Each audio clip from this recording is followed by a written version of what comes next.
What's going on, everyone? Welcome back to the show. So we have yet another poll that's showing Talarico ahead of Paxton in this Texas Senate race. We're going to take a look at that. And so here's the poll. It's the Texas Public Opinion Research. It was posted on 7/28. We have 1,048 likely voters. The margin of error plus or minus 3.4%. So we're looking at likely voters. That's good. The sample size is good. When it comes to the margin of error, 3.4. I'd like it around 3%, but 3.4 is okay. We have Talarico at 45%. We have Paxton at 40%. And then we have 15% for other. Now, if we look at the average of the last three polls, here, you have Talarico at 46.7%. You have Paxton at 44.3%. And so just a few days ago, I showed you some of the different models. Some of the models had Texas as a toss-up. Some of the other models didn't have Texas as a toss-up. Texas is a toss-up. When we go back, let's look at the polls again. When we're looking at the polls here, we see the last three polls had Talarico either tied or ahead of Paxton. And then if you zoom out and you look at the polls, the latest polls that were out, we go all the way back to April 28th, you see that Talarico, he's showing up more as far as leading or tied. We have 1, 2, 3, 4, 5, 6, 7, 8. Where Paxton has 1, 2, 3, 4, where he's either ahead or tied. And so clearly Talarico has the advantage right now when we're looking at the polling, but we can even go a step further. And so when we look at the prediction market, it does show us that Ken Paxton is ahead. Ken Paxton at 54%. Talarico at 46%. That's a very close race. It might appear that that's a lot larger than what it is. We're not talking about a spread here. We're talking about probability. So we're talking about coin flips. So out of 100 coin flips, Ken Paxton would win 54 of those, and Talarico would win 46. So it's very close to 50-50. But when we go back, if we go back just to, let's say go back to January of this year, Ken Paxton was at 80.4%, and Talarico was at 19.6%. And look at what's happened over the last few months. You see how this race has really tightened, and now we're at a point where it's very close to a toss-up. And if you look down at the bottom here, you see that Paxton has gone down 2 points. Talarico has moved up 2 points. And then when we look at fundraising, look at what we're seeing here. We have Talarico overall total raise $72 million. When it comes to Ken Paxton, total raise $16.8 million. So you see in the latest polling, Talarico's ahead. When it comes to fundraising, Talarico's ahead. When it comes to the prediction market, it's showing that Paxton's ahead, but Paxton is losing ground. Now let's take a look at the Texas Public Opinion Research poll a little bit closer. I want to take a look at a few different questions that they asked. So you have Paxton versus Talarico, the horse race. And so you have Ken Paxton at 40%, you have Talarico at 45%, and then you have undecided at 14%. But let's break this down along party lines. Let's break this down along racial lines as well as education. So when we're looking at Republicans here, so Republicans, you have 81% voting for Ken Paxton, and then you have 7% voted for Talarico, and then 12% undecided. When it comes to Democrats, you had 1% that voted for Ken Paxton, 92% voted for Talarico, and then 6% undecided. Looking at independents, 23% voted for Paxton, 43%. This is very important here. 43% voted for Talarico, and then 29% undecided. So when it comes to independents, the majority of independents that were polled here, they voted for Talarico. Now, when we look at white people, 53% voted for Paxton, 33% voted for Talarico, 13% undecided.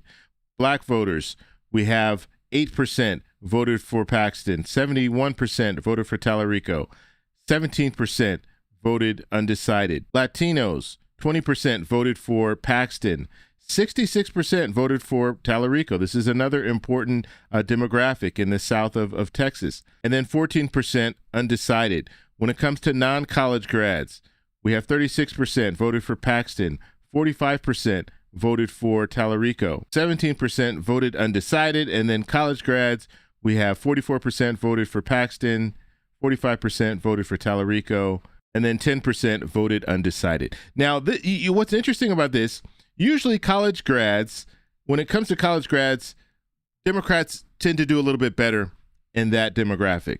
Now, when it comes to non-college grads, Republicans tend to do a little bit better. But here, I mean, we're seeing Talarico doing well when it comes to non-college grads, And he's doing well when it comes to college grads. But Paxton's also doing well when it comes to college grads. And then the last polling question I want to look at, it says, please rank the top 2 issues you think elected officials should prioritize in 2026. We all know the answer to these questions. Affordability, the cost of living, 44%. It's the number 1 issue in this midterm election. And so anyone running for office, they need to run on affordability. Okay, whether you're a Democrat or Republican, you need to run on affordability. It's going to be complicated for Republicans to run on affordability because the current administration, they don't appear to be focused on affordability. But that is the number 1 issue. Okay, healthcare access and cost, 21%.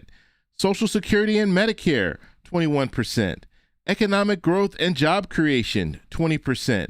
Immigration, 16%. Border security, 11%. Public safety, 5%. Regulating artificial intelligence, 5%. And I think this category is really focused on data centers because there are data centers that are popping up in Texas. Infrastructure and the electric grid, 4%. Regulating data centers, here's the regulating data centers here, 4%. And then other, 2%. So I want to make a quick pitch here. If you guys are liking the content on my channel, make sure you go over and join my Substack. It's free. And on my Substack, you're going to get articles that are based on some of the videos that I've posted, as well as every video that I post on YouTube, I also post it on Substack, and Substack will send you an email notification so you'll never miss any of my videos. Link is in the description. So in the big scheme of things, what does this all mean? Let's take a look at the Senate map. So right now we have about 9 states that are in play, and Texas is one of those states. The reason why Texas is very important is because Democrats do have opportunities. They have an opportunity. They have a pathway. And if Democrats can win in Texas, that will improve their pathway. And then let me just show you what I'm talking about. So when we're looking at Democrats have 3 states that they need to defend. They need to defend Georgia, they need to defend Michigan, and they need to defend New Hampshire. If they can defend those 3 states, now they need to pick up at least 4 states in order to take back control. So the easiest pickup for Democrats right now is going to be in North Carolina. And then we can look to Maine. We have Troy Jackson now. He's running against Susan Collins. We'll have to see how that plays out. The early polling is showing us that Troy Jackson does have a lead, just about 3 points, and that's within that margin of error. So let's say Democrats win these 2 states, North Carolina, Maine, and then I think the next best pickup for Democrats is going to come in Alaska. And winning in Alaska for Democrats, it's not impossible. You have Peltola running against Sullivan. Sullivan is a Republican. He is the incumbent. But when we're looking at the polling is showing this race very close. So let's say Democrats are able to win in Alaska, and then let's say they're able to win in Ohio. And in Ohio, you have Sherrod Brown versus Husted. Husted's the incumbent. He was appointed to the position, so he's never won a Senate seat before. And Sherrod Brown, the Democrat, has won a Senate seat in Ohio before. So let's see if he can do that again. But let's just look at the map right now. You have Democrats and independents at 51. You have Republicans at 47. So Democrats would have control of the Senate in a scenario like this.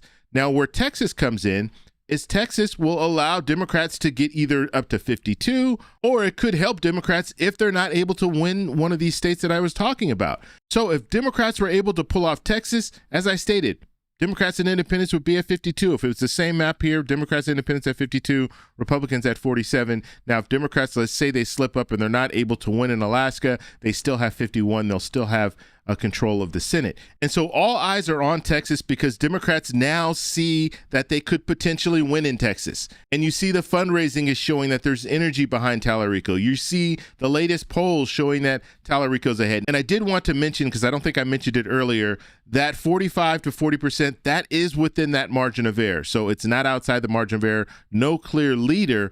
But when we look at the trend, we're looking at the last 3 polls showing Talarico either tied or ahead of Paxton. And so that shows us where the momentum is going. Even when you're looking at the prediction market, you see where the momentum is going. You see Talarico moved up 2 points and Ken Paxton dropped down 2 points. And then again, looking at fundraising, you see that Talarico is outraising Paxton. So I want to know what you guys think. What do you think about Texas? Do you think it should be a toss-up right now? Do you think Ken Paxton still has the lead in Texas? Let me know in the comments below. If you like this video, please give me a thumbs up. Please subscribe for more. And remember, stay informed, stay engaged, and I'll talk to you in the next one.